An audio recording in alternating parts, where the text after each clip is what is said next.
In today's world, people feel lost in a sea of ideas. Which ones should we accept? Stay tuned because you're listening to Veracity Hill, striving for truth on faith, politics, and society. Here is your host, Kurt Jarris.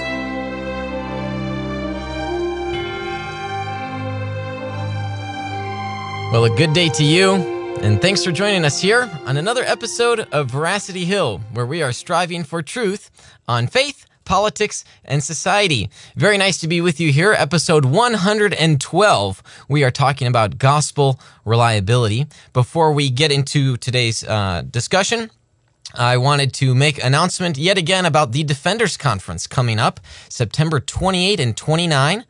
It's at the Christian Church of Clarendon Hills here in the western suburbs of Chicago. We would love for you to consider joining us here. We've got a family from Oklahoma coming. We've got a gentleman from Florida. We have a couple from Virginia. Of course, we have plenty of locals, but if you are from Chicagoland or from anywhere in this nation, we want to invite you to come to this event. And I guess if you're international as well, we won't turn you back. So please come and join us. It'll be a great opportunity for us to hear from a variety of evangelical perspectives on the supposed divine genocide commands in the Old Testament. When Yahweh commands the Israelites to kill even the women and the children, how should we understand those commands? And so it's going to be just a great time. And if you want to learn more information and how to register, you can go to thedefendersconference.com. And so looking forward to the coming weeks here. We're doing some great preparation for that event. It's going to be a lot of fun, and I hope you'll join us. All right. Also, I'm not sure. I'm sure, Chris, I have worn this shirt on the show before. I don't think you've ever worn this shirt on the show before. Really? To the best of my knowledge, in 112 episodes. I've worn it before, of course. I've had this for many years now. My wife bought it for me, I think when we were dating even. So I'm digging it. Yeah, all right. Well, I guess that means I've got to stand up here and show people the shirt here. I once was lost, but now I'm found. Luke 19:10, and of course it's Waldo, as we say here in America. Oh boy. Over in the UK though, they call him Wally. That's right. Where's Find Wally or Where's Wally? Yeah. But here it's Waldo in America. Yeah. And so it's just a great shirt. My wife gets my humor. I used to wear a bunch of cheesy Christian shirts back when I was at Biola. That was the sort of place you could wear those cheesy Christian shirts because people understood the humor.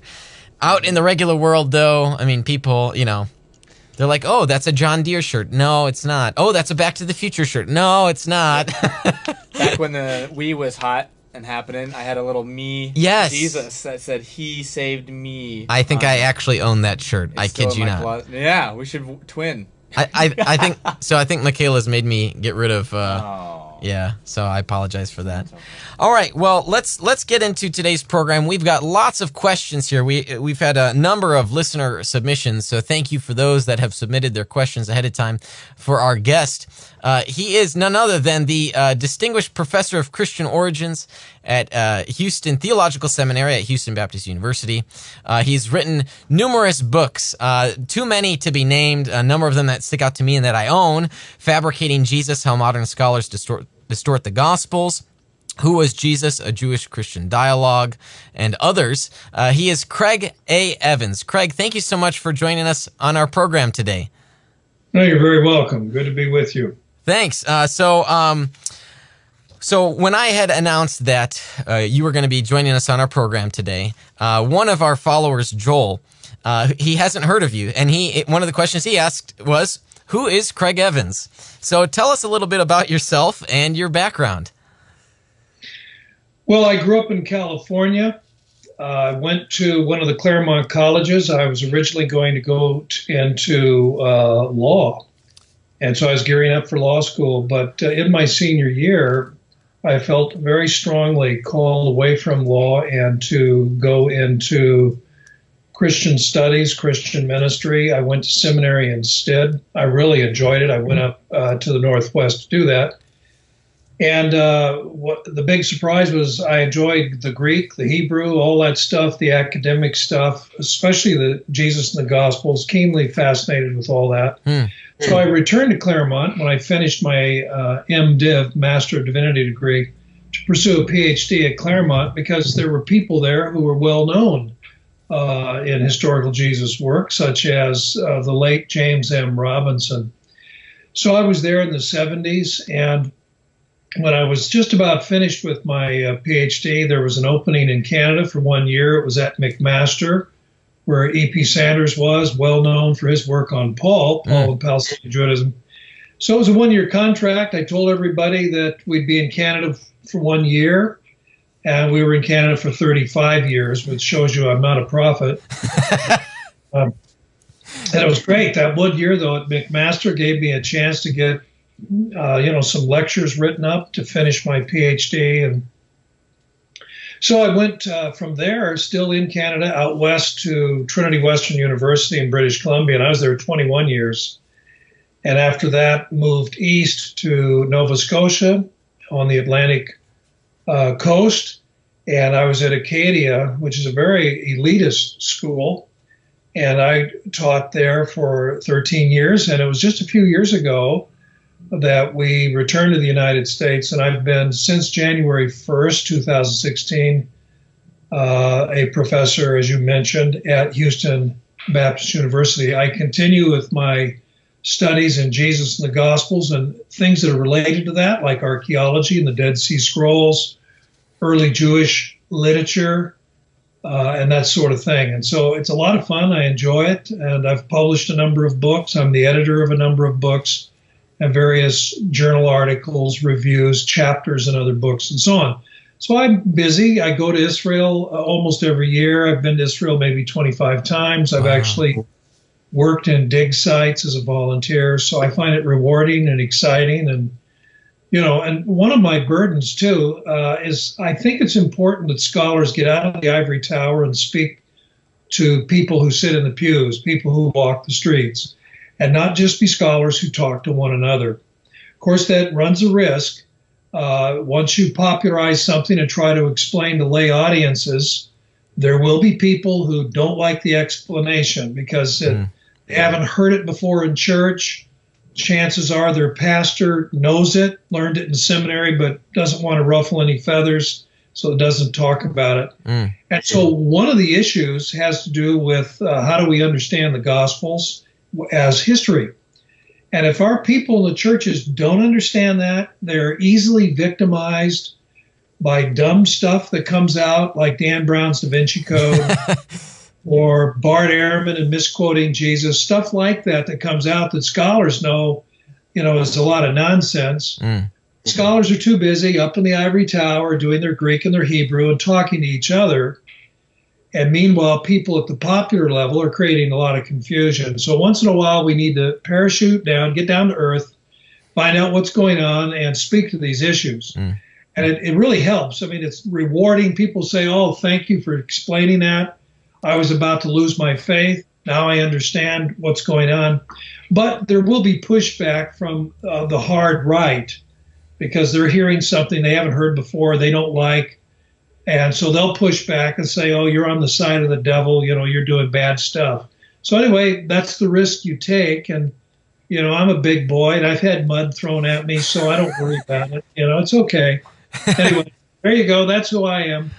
All right. Well, yes, you've participated in a number of debates, public lectures, and you've spoken at churches, and you've had wonderful opportunities to minister to people. And I want to thank you again for coming on our program today to talk to us about gospel reliability and other issues. And then, of course, we've got a number of submissions from listeners here. I do want to say Corey Miller, president of Ratio Christi, he's tuning in. Thank you, Corey. Also, my wife has commented here, Craig. She says, look at all those books. And she tells me not to get any ideas. I guess you're an avid book collector like myself. Oh, yeah. If you don't have a library, it's hard to be productive. So yeah, I have about 6,500 books. So there you go. So you can fight with that. Wow. Yes, yeah. I certainly do appreciate, having books close by, quick reference.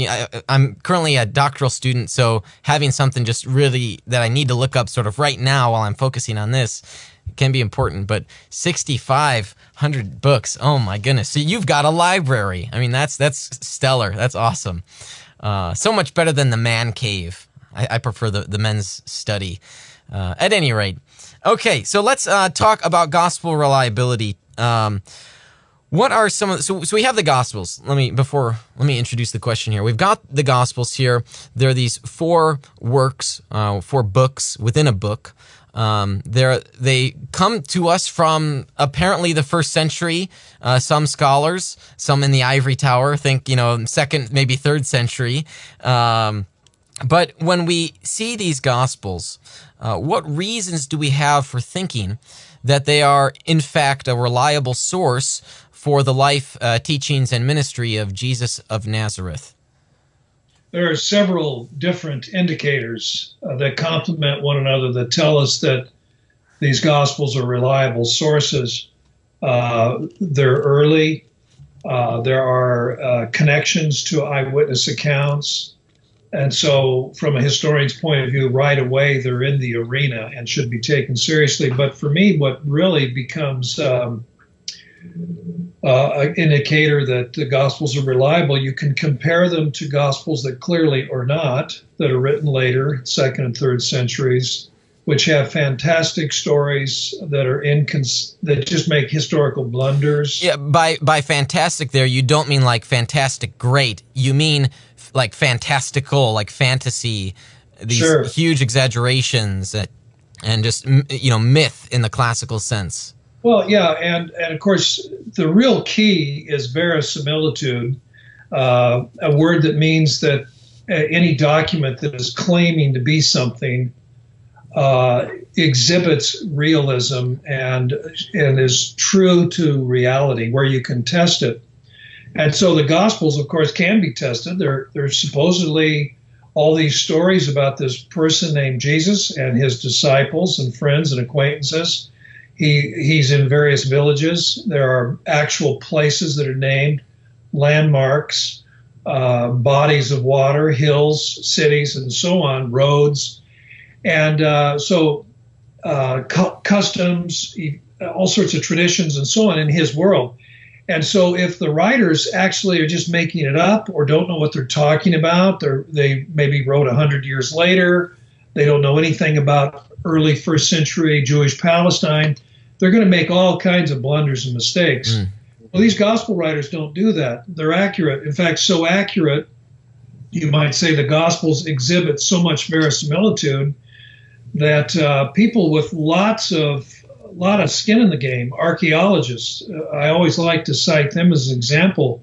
If you've done any archaeology, I mean, you get 50 people, 100 people, more than that, to volunteer to work 2 weeks, 4 weeks, 6 weeks in the summertime at their expense. They fly to Israel. They stay in a hostel or a hotel or wherever. There's a lot of man hours, a lot of money invested, and you want to dig in the right place. You want to make a sensible choice of location. You want to understand what's being unearthed.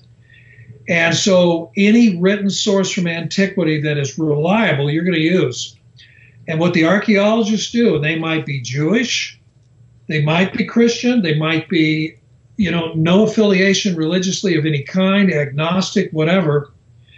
They all have something in common when they work in Israel and they're interested in the 1st century.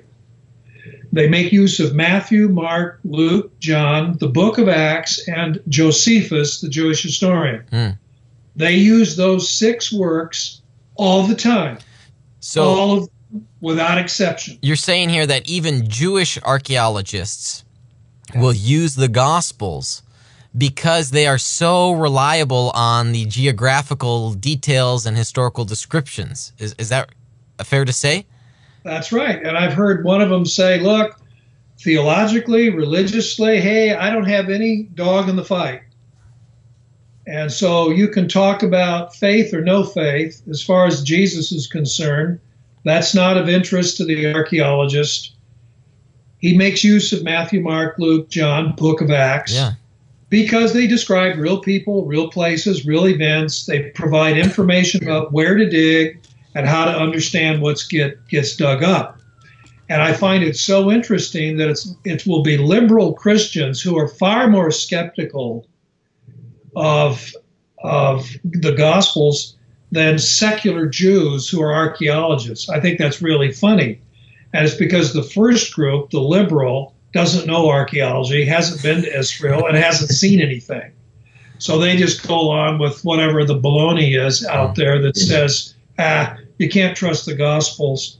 But instead, you should use the Gospel of Thomas or some other Gnostic writing. Well, that's the baloney, because the real archaeologists ignore that stuff. Why? Because that stuff doesn't help them.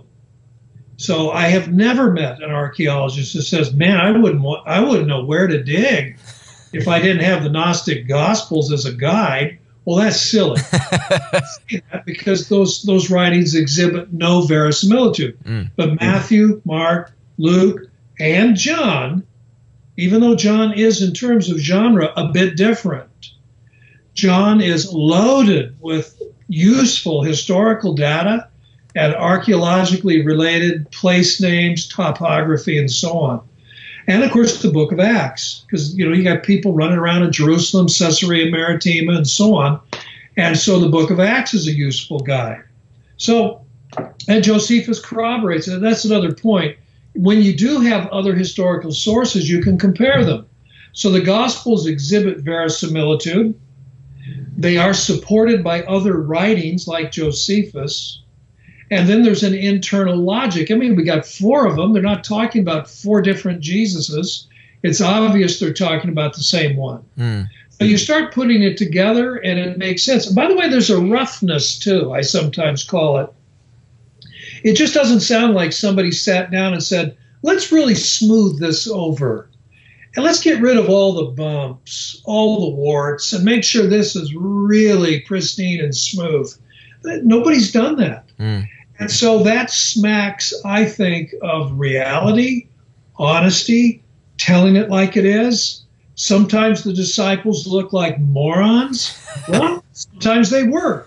And so you just, you don't gloss the story and turn them all into saints and that kind of thing. So there's this realism that's in the Gospels too. And I think that scores well for them.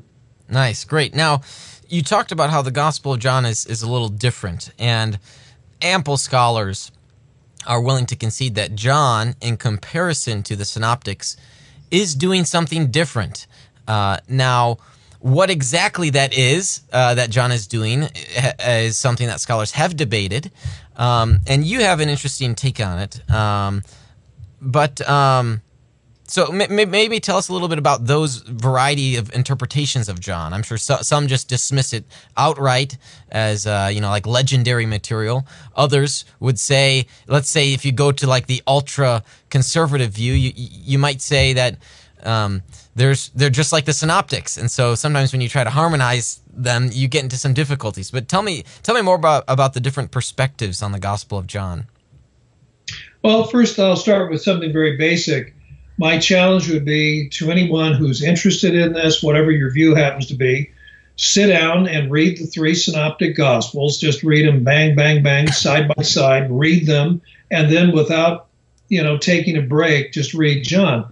You'll immediately notice how different John is. And I don't just mean John as a book, but the Jesus in John sounds very different. You can only find one brief passage, it's in Matthew 11, where Jesus talks about how the Father has revealed things to the Son. There's about 5 verses, 6 verses in Matthew 11 that come anywhere close to sounding like Jesus in the Gospel of John. So Jesus in John has been written up. His teaching has been presented in a different way. That's the first thing you observe. However, if you just compare Matthew, Mark, and Luke, you can see that the teaching of Jesus is assembled a little bit differently in the Gospels. The Sermon on the Mount is a good example of that. And so what's a half chapter in Luke chapter 6, becomes 3 full chapters in Matthew. And that is, I'm talking about what's called the Sermon on the Plain compared to the Sermon on the Mount. So from Luke to Matthew. Matthew has assembled and created a long sermon. In fact, we read Matthew, we see that he does that 5 or 6 times. He likes creating discourses. So that's an example of that. So Jesus' teaching, which is scattered in different locations in Luke, comes together in unified discourses in Matthew. So the disciples clearly have the freedom to construct the Gospels that way. In fact, Jesus tells them to. And that's where I often will take somebody who wonders, well, what are you talking about here? Look at Matthew 13:52. He tells his disciples, he's just given another series of teachings, parables about the kingdom. Have you understood all this? Yes, they say. Good. The scribe who has been discipled, trained for the kingdom of God, is like the householder who opens up the treasure box and digs out old stuff, new stuff, and that's what you guys are. You're scribes, you're scholars, and that's what we see Matthew, Mark, and Luke doing. And so the Jesus that's presented is slanted a little bit differently in all three of those Gospels. So the Jesus of Mark is not identical. It's the same Jesus, but not identical in emphases in Luke or in Matthew. Well, when we get to John, the differences are far more pronounced. And so not only have we had materials gathered to create the discourse, which Matthew has already done himself, but even in the language and the metaphors that Jesus presents. Some scholars say it's like third-person confessional stuff. Jesus is the good shepherd, or Jesus is the light of the world. In John, it becomes placed in quotation marks. I am the good shepherd. I am the light of the world. And so that's where some people get upset because they see that as a little too much paraphrasing. And that is the big challenge in understanding John. Because, you know, with the synoptics, we have three of them. We can compare them, Matthew, Mark, and Luke. We don't have two or three Johannine-style Gospels. We only have the one. And so Jesus sounds like wisdom speaking if you compare him to in Proverbs or in Sirach chapter 24. That's interesting. Jesus almost sounds like a living parable when you look at some of his parables in the synoptic Gospels. So that's the challenge as we try to sort it out and say, okay, in terms of genre, what exactly is John? And in terms of presentation, what exactly is John doing with Jesus? And that's a fair question, and scholars weigh in and debate it. But no matter what your answer is, it doesn't mean that, oh, this isn't the historical Jesus, or John is full of baloney and isn't telling the truth. That's leaping way too far unnecessarily. So when we are talking about the Gospels, we have to recognize, and again, correct me if I'm mistaken, but we have to recognize that the words we have are filtered through the author's pen and their mind. And they heard Jesus' teachings, or they know of people who heard of Jesus' teachings, and so they decided to write this down in their own style. So it's not per se straight reportage like, say, a news reporter today would write. It's something different. It's a biography, and sometimes there's more license there, especially back in the day, 2,000 years ago. But now, I recall you had a debate with Bart Ehrman, and there was a cross-examination period, Dr. Evans, and he accused you basically, or tried to get you to say that John was therefore unreliable for the life of Jesus. And you took issue, and I think rightly, with that, because it's about the standard upon which one judges the Gospel of John. So on your perspective, would this mean that the text of John is historically unreliable if John had those certain liberties to use the paraphrasing, as you said? Not at all. If John is not unreliable or unhistorical, if John happens to use genres that are not used in Matthew, Mark, and Luke. Here's another way of putting it. For a parable to be true, does it have to be a historical event? For the parable of the Good Samaritan to be true and actually teach us what it does mean to love one's neighbor, which is what it addresses, We actually have to have a story that took place in history where a man was mugged on the road to Jericho, where a Jewish priest walked by him and didn't help, a Levite walked by him and didn't help, and then along came a Samaritan who does take care of him and take him to the inn and so forth. And I've had people argue that. They say, well, where does it say parable? You know, you're just guessing that it's a parable. It's a story. It's an event. Jesus was the guy who got mugged. And it's just like, oh, my goodness. And this is the kind of argument. I've had people say, do you mean that parable, Jesus just made it up? Then I guess it isn't true. Huh. And so that's the fallacy, and I think it's a very modern one. We today, and this is a big problem in terms of hermeneutics, touching this question, but many others, we take our way of understanding the world, the way literature should be read, the way history should be understood, how it should be written, and we then transport that back 2,000 years and assume that's the norm in the first century. And somebody like me comes along and says, well, actually, that's not how they thought in the first century, and that's not what they did. Then, oh, I'm a bad guy. I obviously don't respect, the scripture's truthfulness or its authority or whatever.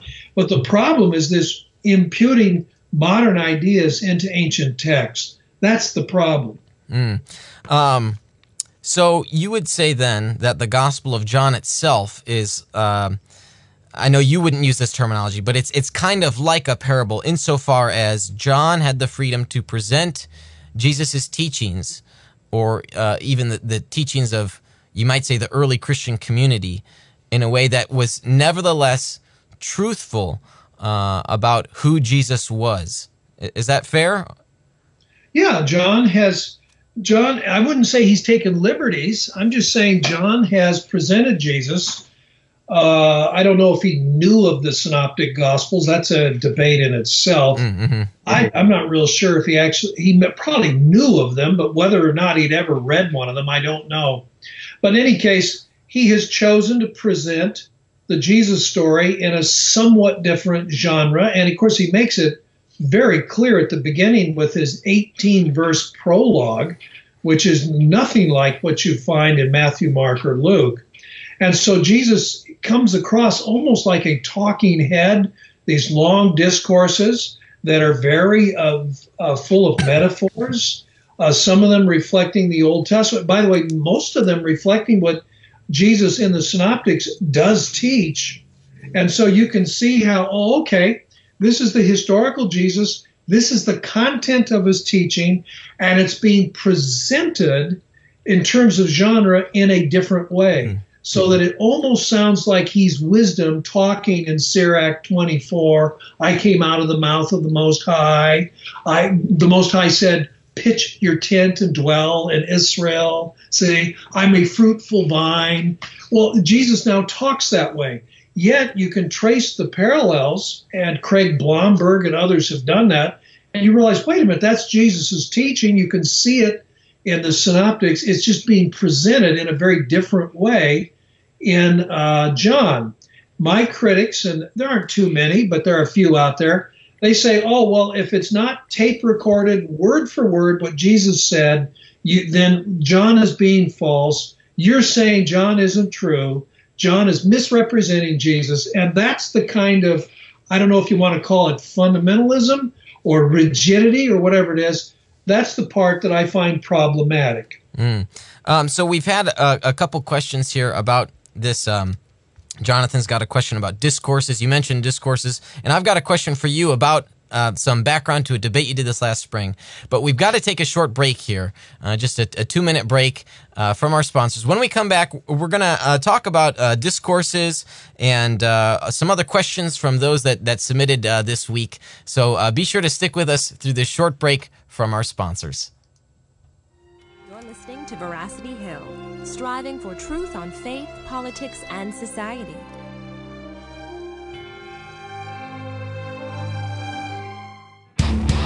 Evangelical Christians are talking about hell. What if we believe what we believe because we've always believed it? What if the gospel is really a matter of life and death?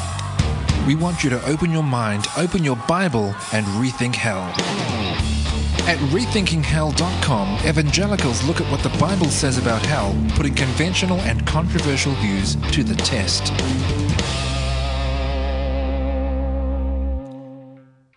Have you heard of the Google Ad Grant for nonprofits? 501c3 nonprofit organizations can receive $10,000 per month in online advertising credit from Google, empowering you to share your message with the world.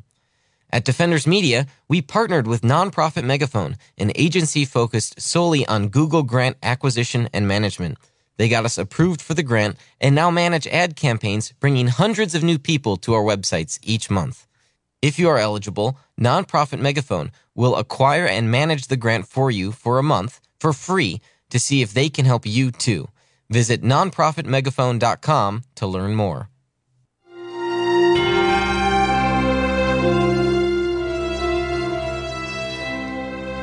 Thanks for sticking with us through that short break from our sponsors. If you want to learn how you can become a sponsor or a patron who helps our program run, you can go to our website, veracityhill.com, and click on that patron tab to learn more.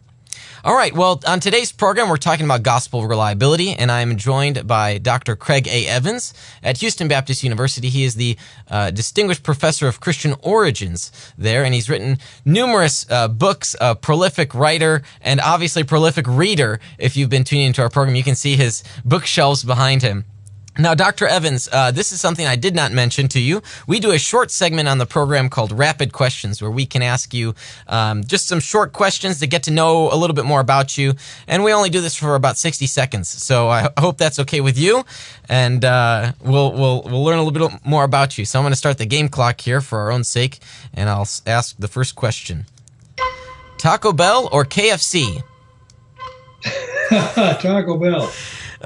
What school did you go to? Claremont McKenna College. What's your favorite sport? Football. What's your spouse's favorite holiday?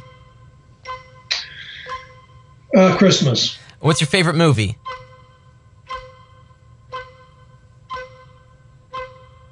I don't know. That's a hard one. That's all right.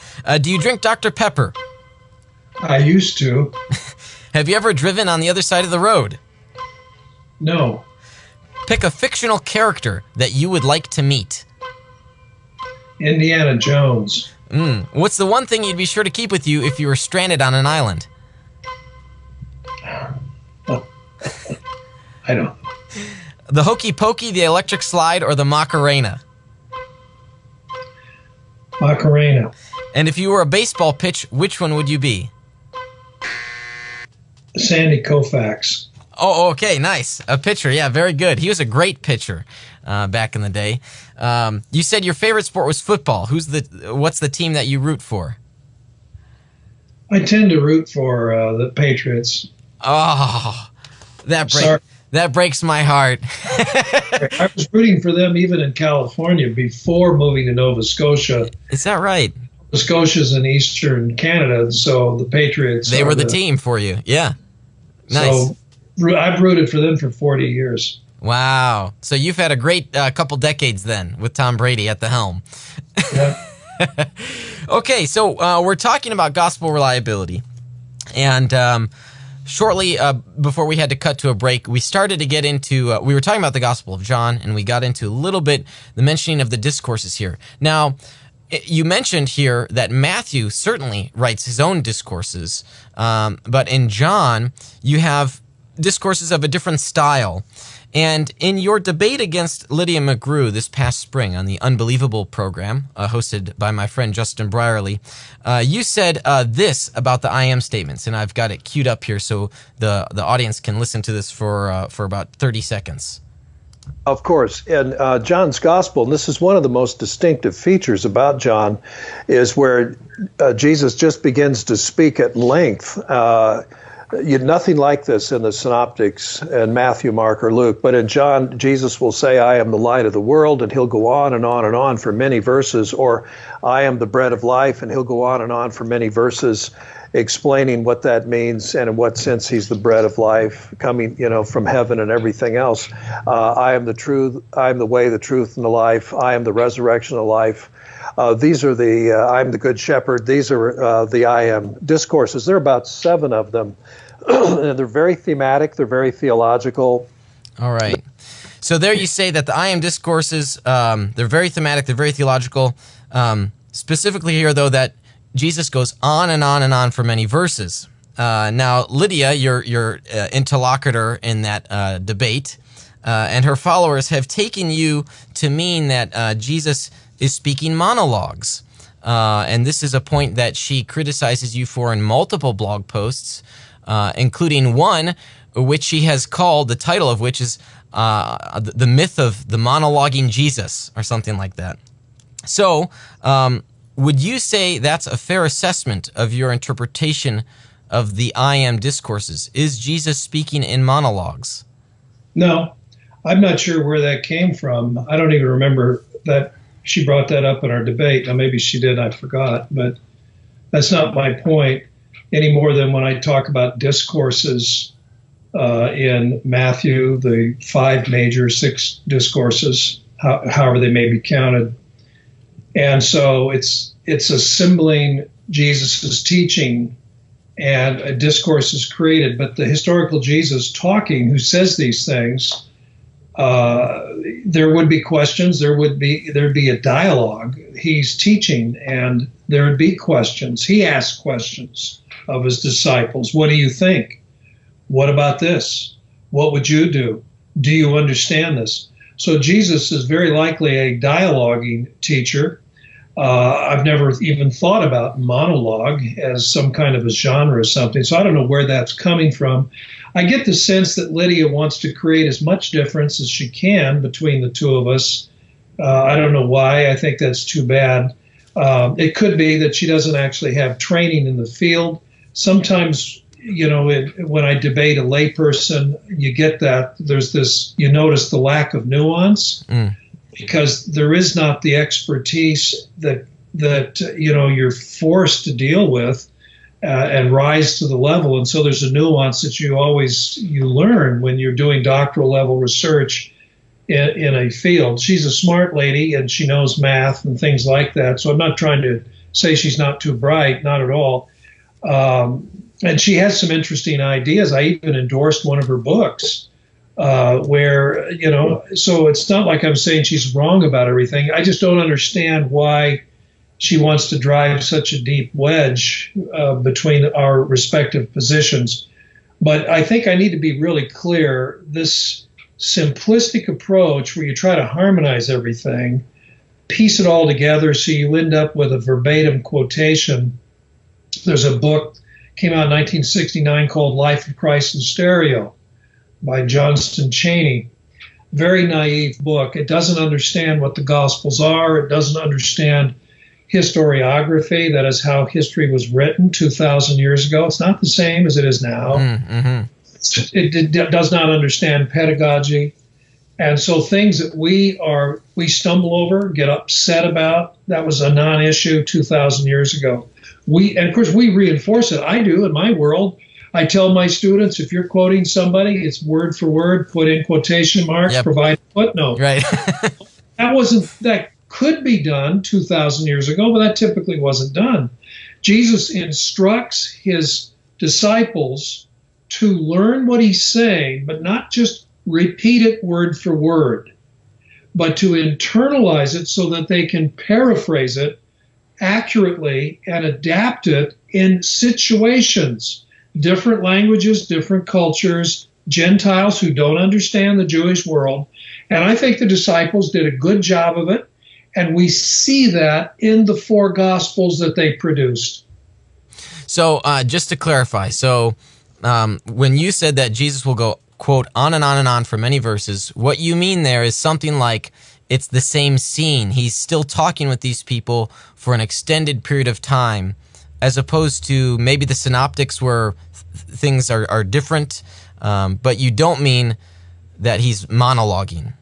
No, I don't mean the historical Jesus is monologuing. I'm talking about how Jesus is presented or how his teaching is assembled by the respective evangelists. And so, for example, in the Sermon on the Mount, you have 3 chapters.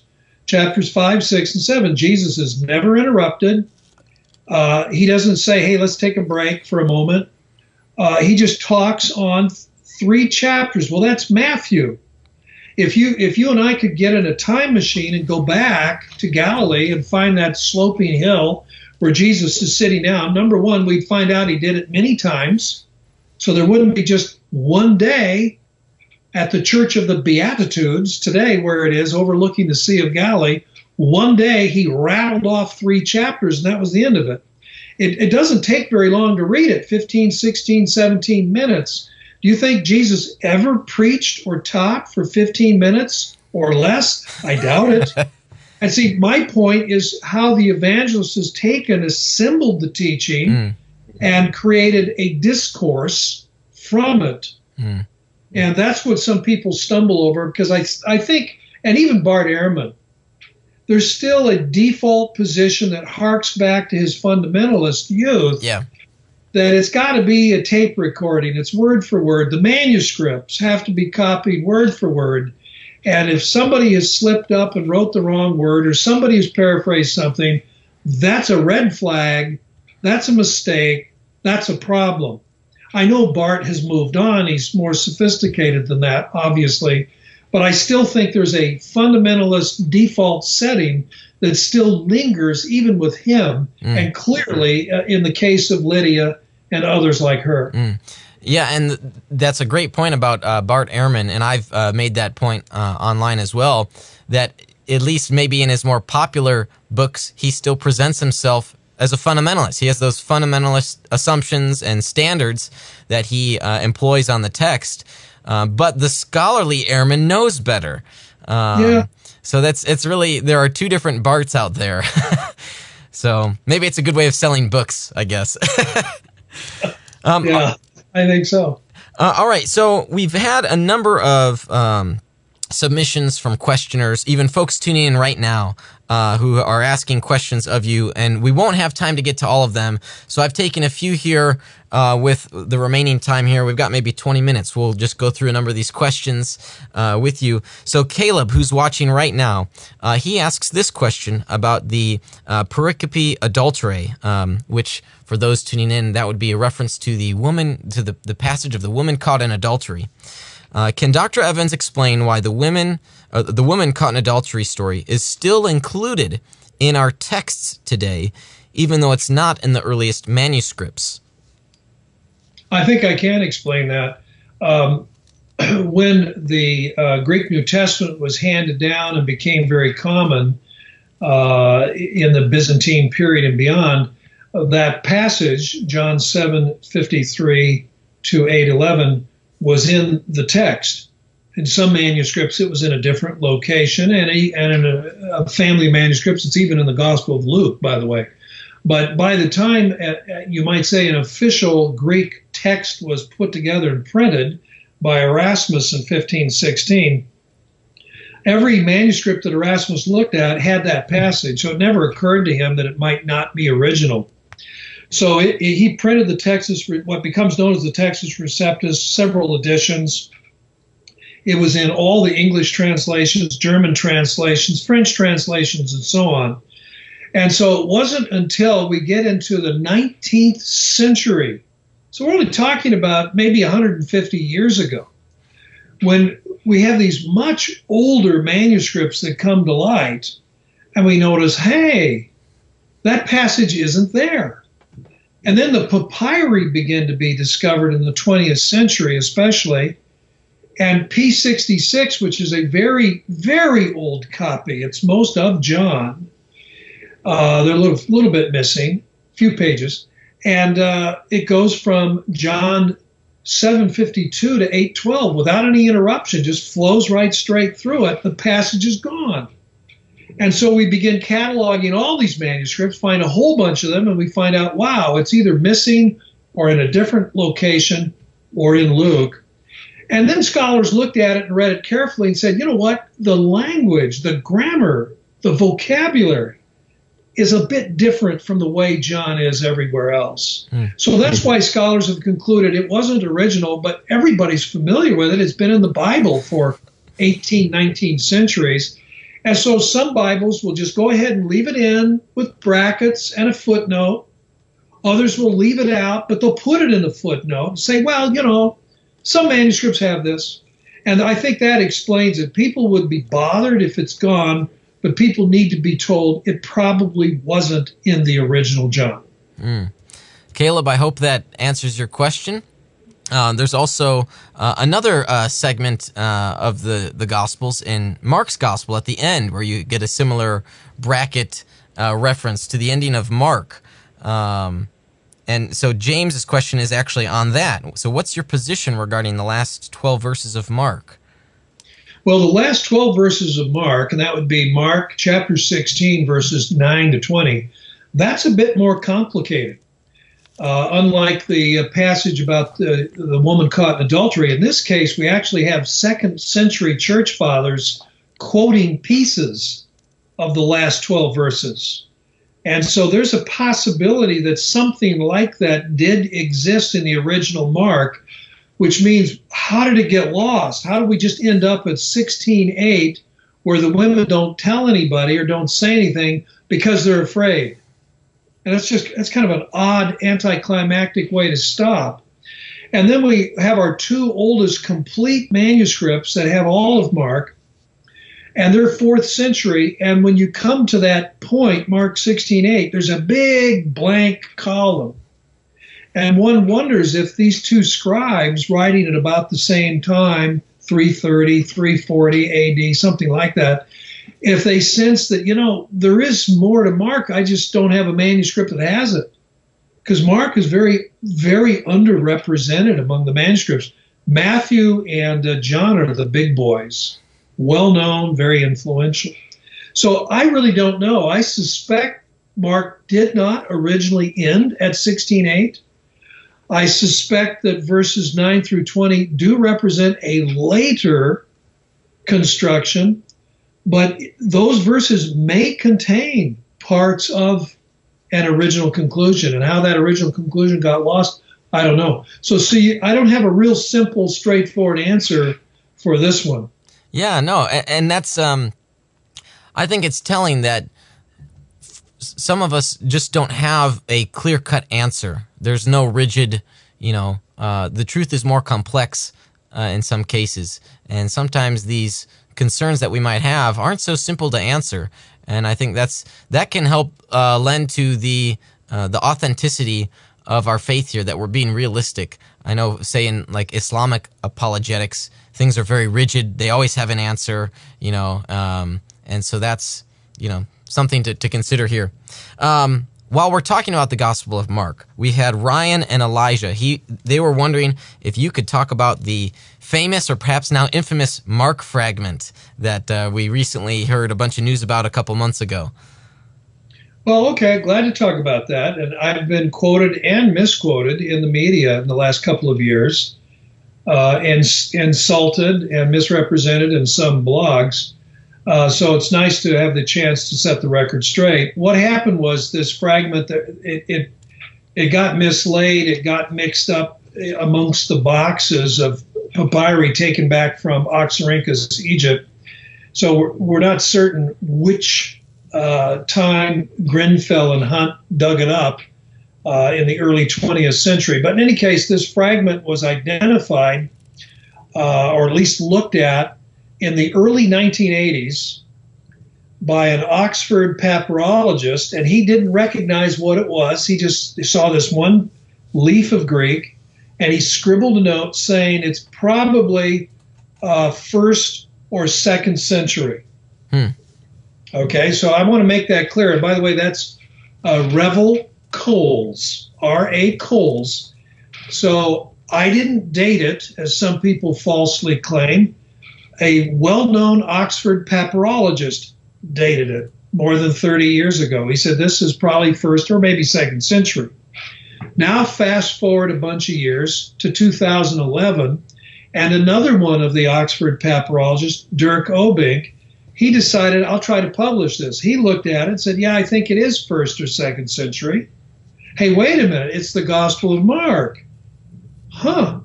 And so for several months, he toyed with the idea that it's a 1st century, late 1st century, maybe early 2nd century fragment of Mark.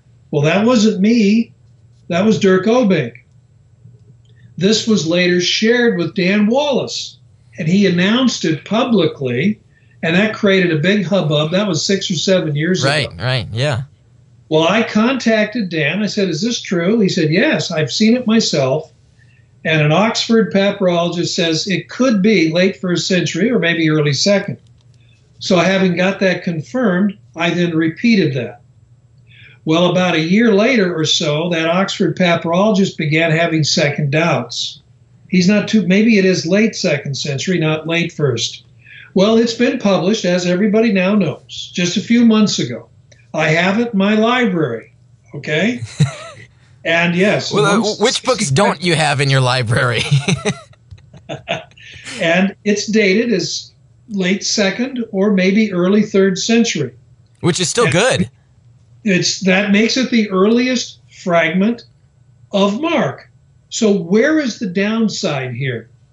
And so the whole story is simply, at first they didn't know it was Mark. At first they thought it was late 1st century. Then they discover it's Mark. They still consider it late 1st century, but eventually change their minds and argue that no, it's probably late 2nd century. Okay, fine. That's the end of the story. So I don't know what the big hubbub is.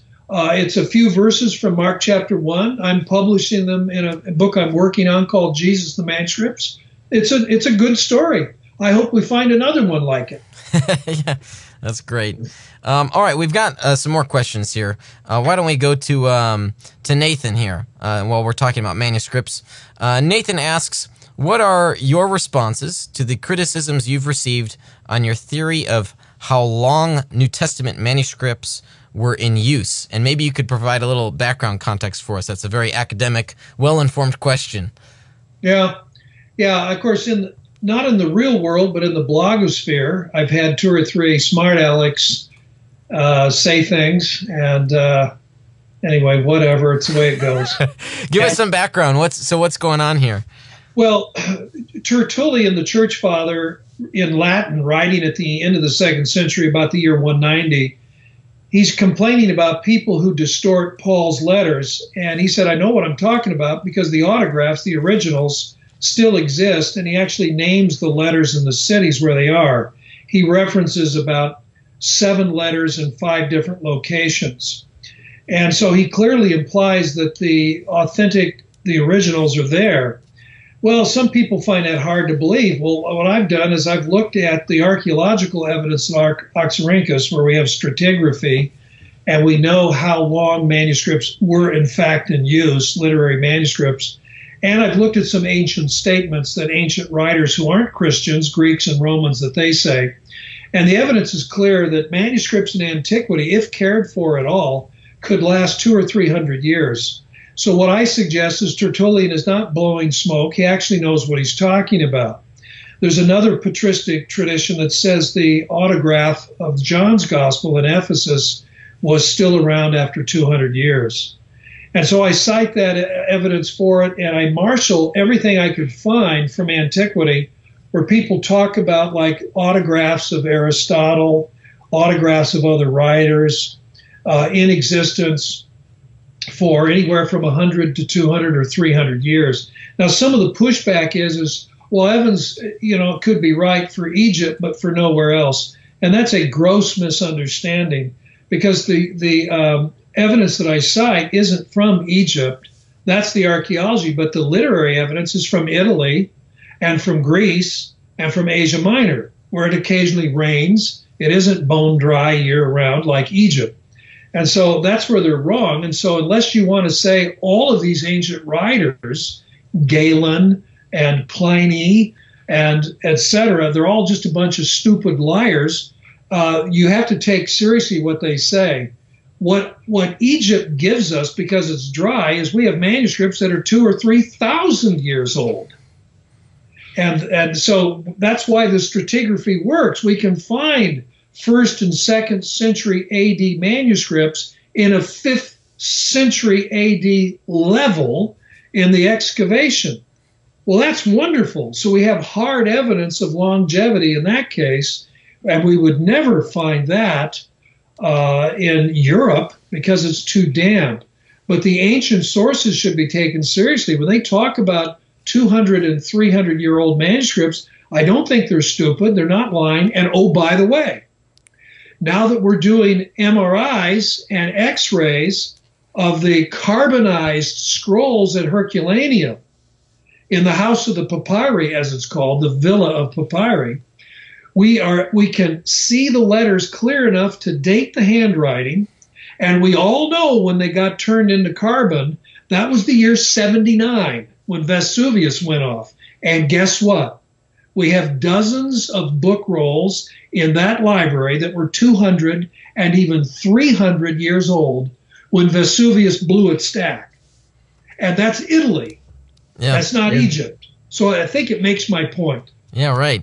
I remember there was, I can't remember if this was about the Markan fragment or some other fragment that was, it was analyzed off of an Egyptian burial mask using the technology. You could shoot through the layers, and you could, undo a couple layers in order to see more. And I remember reading a Facebook post from Bart Ehrman, who had complained that we were disturbing the dead and that we should let these people rest in peace.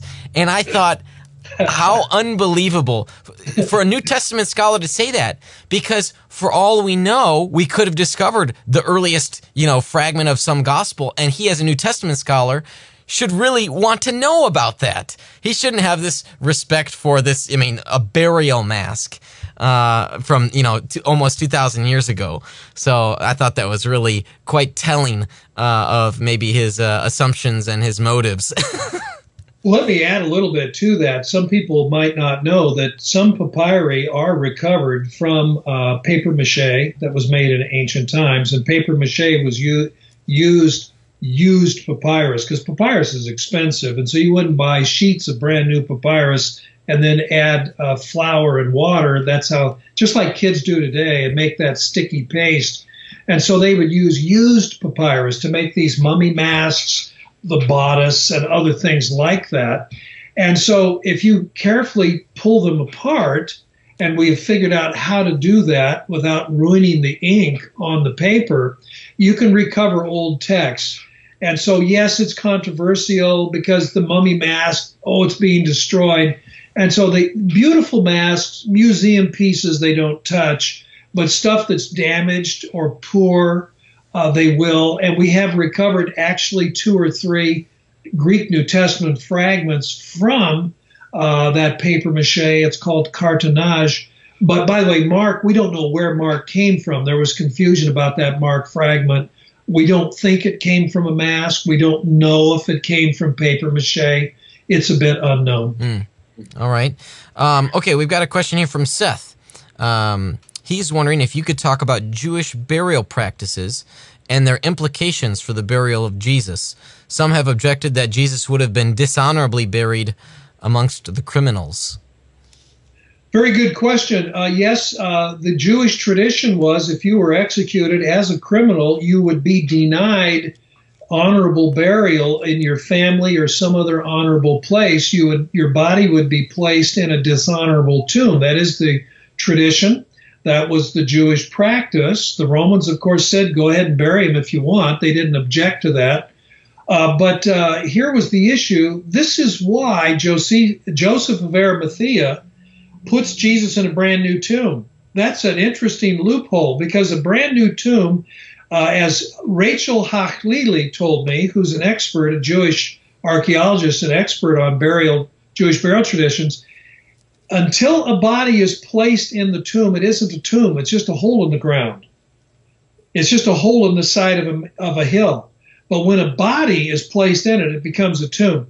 And so it's neutral. And when Jesus' body was placed in that tomb that had never been used, then it became a place for burial of the dishonorable, the executed. It's an interesting catch. So that's what's happened. And of course, Jesus' followers expect to recover his bones in 1 year and rebury them as the law allows in an honorable place like his family tomb. So they show up Sunday morning to anoint his body and weep, and they find the tomb open and empty. And there you have it. The Easter story gets underway. Amen, amen. Let me ask this. We've got a few more questions. Are you keen to stick on with us for another 10 minutes or so? Okay. All right, great. Thank you. So we've got a question here from Andy. Why, as Christians, do we find Paul so trustworthy? Why do we believe Paul and not, say, Joseph Smith? Both of these men, it can be argued, have similar claims to have been visited by the Lord and given enlightenment.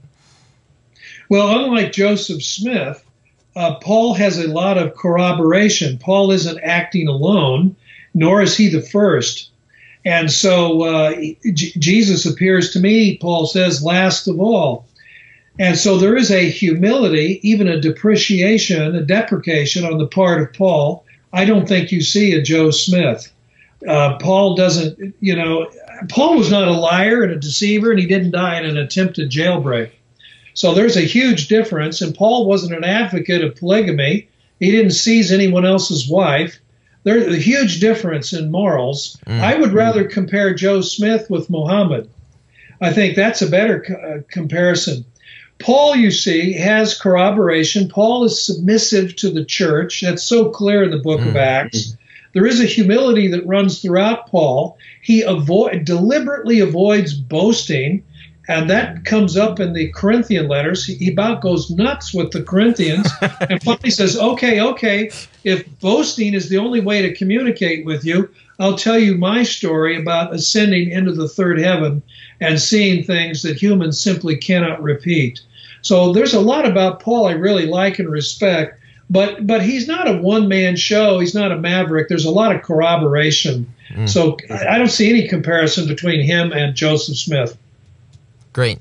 Brian asks, if Christ and possibly his disciples spoke Aramaic, why was the New Testament written in Greek? Would it not have been better to write it in the language Christ spoke? That's very good. Well, we don't know that that some Gospels were not written in Aramaic. Papias actually refers to one written in the Hebrew dialect, which could mean Aramaic. There is a Hebrew version of the Gospel floating around in some ancient Jewish circles. So it is possible that some stuff was written in Aramaic and Hebrew that doesn't survive today. But the other thing is it's a bilingual world. Greek was very influential in Galilee and in Israel in general. For all we know, Paul's first language was Greek. He was probably capable to speak because he did study in Jerusalem and so on. He probably could read Hebrew scripture. He probably could speak Aramaic, but his first language likely was Greek. Even the disciples from Bethsaida, Peter, Andrew, and Philip. Did you hear what I just said? Those are three Greek names. Petros, rock. Andrew, Andreas, manly. And Philip, horse lover. Three disciples from Bethsaida, which is east of Galilee. It's actually in Gaulonitis. It isn't in Galilee. It's a Greco-Roman oriented town. Isn't that interesting? And so the idea that all of the disciples spoke Aramaic and didn't know anything else, I think that needs to be reexamined. Jesus likely chose disciples who were bilingual, knowing that their mission would go way beyond native-speaking Jewish people and include Gentiles who spoke Greek. Yeah, great. So this will be our last question from our listeners here. David, and this will get us back to gospel reliability. David, who is not a Christian, he asks this question. When you talk about the reliability of various books of the Bible or authors of those books, do you differentiate between mundane claims about, say, geography or more fantastic claims such as miracles, empty tombs, etc.? In other words, if a biblical author is reliable as to the mundane claims, does that create a good reason to accept his supernatural claims? That's a very good question. That's a proper question, and it's been articulated in a good way. Well, you do begin with what can be verified. And so if a gospel writer talks about mundane things and it turns out he's correct, that does make you a lot more confident. There are writers in antiquity who are not correct in mundane things, and that makes you wonder, well, are they correct in anything? So the gospel writers score very high in the mundane. So what about the miraculous? Well, there's miraculous, then there's miraculous. There are miraculous stories in some of the non-Christian literature and legend. And by the way, in later Christian literature too, that's spectacular, crazy. Like Jesus, the little boy, makes clay pigeons, claps his hands, and they fly away. Well, we hear that, we think, golly, that's kind of weird. And so Jesus does nothing that's showy. He doesn't try to bedazzle people. We have stories like that are weird and bedazzle, but not Jesus. He heals somebody, he raises somebody up. Here's the other thing, they're public. So it isn't some story where somebody says, well, I remember my grandmother telling me that Jesus one time all by himself did something incredible. There's nothing like that. And so these are public, where people see them. And here's the interesting thing, they react differently. Some people say, oh, praise God, Jesus clearly is God's son. Look what he's doing. Others say, no, he's in league with the devil. This is black magic. So I find that very impressive. Here's another thing, too, though. Jesus launches Christianity. Easter, he's raised up, the church starts, and pretty soon even pagans and Jews who are not Christians invoke the name of Jesus for healing. We have archaeological evidence to that effect, actual texts from antiquity. Well, I'll tell you, if nothing happened, why are people doing that? So it's interesting, the type of evidence. It's public, it's multiple, and we actually have hard evidence that people in antiquity clearly believed that there was something powerful about Jesus. In Jesus' own lifetime, so to speak, according to Mark chapter 9, there's a professional exorcist who sees what Jesus is doing and is invoking his own Jesus' name to help his own ministry of healing and exorcism. Why would he do that if Jesus didn't do those things? So I find that pretty compelling evidence. Great. Awesome. Well, thank you for answering all of our listeners' questions there. Some there we unfortunately couldn't get to, but maybe we'll have to bring you on another time. Before we let you go here, earlier this year you had a documentary that played in theaters across the nation called Fragments of Truth. Tell us a little bit about that. Yeah, Fragments of Truth released in April of this year. 741 theaters and cinemas across the United States. Tens of thousands of people watched the film. We've got pretty good reviews. You can obtain it if you go to the Faith Life webpage. Faith Life and Logos Bible Software, they are the ones that made the documentary. I'm very happy with it. Now they've asked me to write a couple of books that will relate to it next year as companions. So it's an ongoing story. We do talk about the longevity of manuscripts, by the way, in the documentary. We interview, after all, not crackpots on the internet. We interview real scholars, papyrologists, and textual critics, and they affirmed some of these things, too, that I have talked about. So, yeah, it's a great documentary. I strongly recommend it. Yeah, and we've got a review of it up at our website, apologetics315.com, and we'll be sure to put that link at Veracity Hill too, so people can check that out. One last question: so, what's next on your radar? What's your research? Where is it taking you, either geographically or intellectually? Well, I'm doing a couple of things. I already mentioned Jesus, the manuscripts, and I'll have a lengthy chapter to continue the discussion of longevity. But what are our oldest manuscripts? How good are they? What do we do with the manuscripts that are outside of the Bible, some of these other Gospels? What about the forgeries, like Secret Mark and the Gospel of Jesus' Wife? So that book deals with that. But I'm working on a novel with Jerry Jenkins. A novel? Yeah, Jerry Jenkins, Left Behind. He's left behind, and now he's doing a series of archaeology thrillers. And so I'm working with him. I'm the consultant. The first one is finished. Dead Sea Rising. It will release in November. So now, see, you'll have some fun bedtime reading. Are you creating your own Indiana Jones then? Yes, but only this Indiana Jones is a woman, and she does real archaeology. She doesn't do smash and grab. She's not a looter. That's something you could talk to Indiana Jones about if you ever had the chance to meet. If I ever see Harrison Ford, we'll sit down and I'll say, listen, Mr. Ford, you need to understand, Indiana Jones is not an archaeologist. He is a looter. That's great. Dr. Evans, thank you so much for giving us the honor of your time this afternoon. Thank you. And I'm sure when that novel comes out, we'll have to bring you on again so we could talk about it. That'd be great. Okay. We can do that. Awesome. Thank you. God bless you and all that you're doing. Thank you. Bye-bye. All right. Well, that does it for our show today.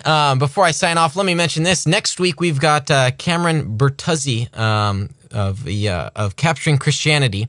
We will be talking about street epistemology. So if you don't know what street epistemology is and how it's gaining traction in atheist communities, tune into next week's episode. Some great guests coming up following after that, too. J.P. Moreland, J. Warner Wallace, and then the Defenders Conference. So we've got some great episodes coming up for you here on Veracity Hill. Hope that you'll be sure to like us on Facebook and give us a review on iTunes and the Google Play Store if you haven't yet as well. All right, well, I'm grateful for the continued support that we have with our patrons and the partnerships with our sponsors, Defenders Media, Consult Kevin, The Sky Floor, Rethinking Hell, the Illinois Family Institute, Fox Restoration, and nonprofit Megaphone. I want to thank our technical producer, Chris, today, and to our guest, Dr. Craig A. Evans. Last but not least, I want to thank you for listening in and for striving for truth on faith, politics, and society. You've been listening to Veracity Hill, striving for truth on faith, politics, and society. This is a listener-supported program. For more resources, including past shows, visit veracityhill.com.